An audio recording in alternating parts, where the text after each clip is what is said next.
नमस्ते सदावत्सले मातृभूमि जय हिंद। दोस्तों डीआरडीओ अब अपनी खुद की high altitude engine test facility को बनाने जा रहा है और अब इस high altitude engine test facility को बनाए जाने का जो फैसला है वो इसलिए लिया गया है क्योंकि अमेरिका ने भारत के साथ एक बड़ा धोखा दिया और भारत को अंधेरे में रखा। क्या है ये पूरा मामला जिसकी वजह से भारत को ये कदम उठाना पड़ा और ये कदम उठाना बेहद जरूरी भी हो गया था। दोस्तों जियोपॉलिटिक्स में मैं हमेशा से कहता आया हूँ कि कोई किसी का सगा नहीं होता और कोई देश किसी को आगे बढ़ता हुआ नहीं देख सकता है।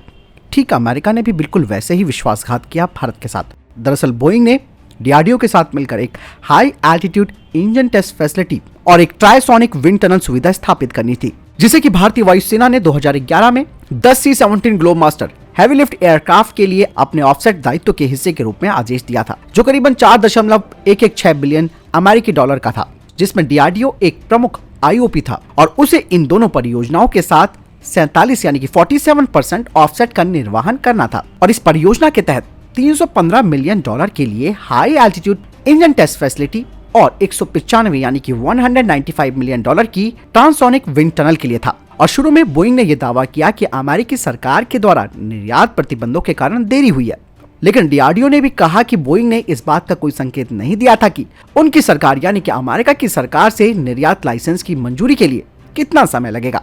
जिसके कारण C-17 के 10 साल बाद भी सौदा यानी कि बोइंग ऑफसेट अपने दायित्व को पूरा करने में फेल रहा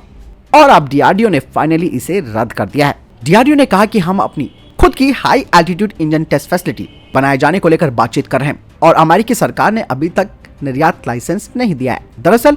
बोइंग को यह बात पता थी कि ऑफसेट प्रस्ताव जमा करने के समय टेक्नोलॉजी को अमेरिकी सरकार से निर्यात लाइसेंस की आवश्यकता होती है और इसी वजह से डीआरडीओ और भारत को अंधेरे में रखा गया था। डीआरडीओ अब जो प्राइवेट सेक्टर फर्म है उनके साथ मिलकर स्थानीय विशेषज्ञता का इस्तेमाल करते हुए अपना खुद का high altitude engine test facility और ट्रांसोनिक विंड टनल दोनों सुविधाओं का निर्माण करने का निर्णय ले लिया गया है और बोइंग के प्रस्ताव को पूरी तरीके से भारत ने कैंसिल कर दिया है। साथ ही डीआरडीओ ने कहा कि उन्होंने high altitude engine test facility के लिए जमीन की भी पहचान की है, जहां पर इंजन की टेस्टिंग की जाएगी, वो भी 130 किलो न्यूटन क्लास के थ्रस्ट के साथ, और ये जमीन से 59,000 फीट ऊपर मैक 2 की गति पर काम करेगा। डीआरडीओ ने कहा कि जैसे ही वो किसी एक इंटरनेशनल पार्टनर को चुनते हैं इंजन बनाने के लिए, जिसकी घोषणा इस साल डिफेंस एक्सपो के दौरान हो जाएगी, जिसमें कि हो सकता है कि भारत फ्रांस की साफ्रान को चुने या फिर रोल्स रॉयस को चुने, लेकिन अनुबंध होने के बाद करीबन 3 से 4 साल में इन सुविधाओं को तैयार कर लिया जाएगा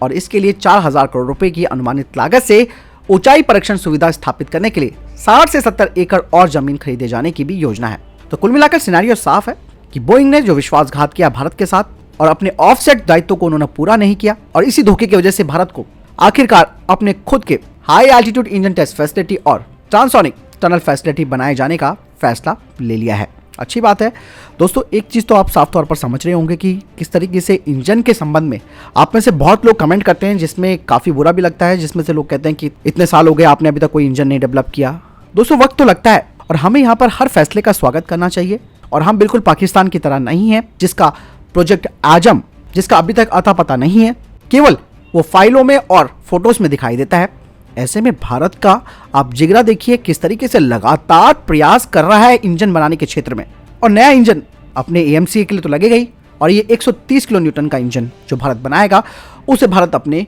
भविष्य के फाइटर जेट्स में लगाएगा और धीरे धीरे अपग्रेड भी करेगा जो पुराने फाइटर जेट्स हैं। तो हमें इस चीज़ का स्वागत करना चाहिए, कभी भी किसी चीज़ को नेगेटिव नहीं लेना चाहिए और मैं आप सबसे यही प्रयास करता हूँ, देश हित में जो कुछ भी हो रहा है हमें उसका स्वागत करना चाहिए। आपको क्या लगता है मुझे कमेंट सेक्शन में लिखकर जरूर बताएं। मिलता हूं नई वीडियो के साथ, ख्याल रखिएगा अपना। नमस्कार, जय हिंद, वंदे मातरम।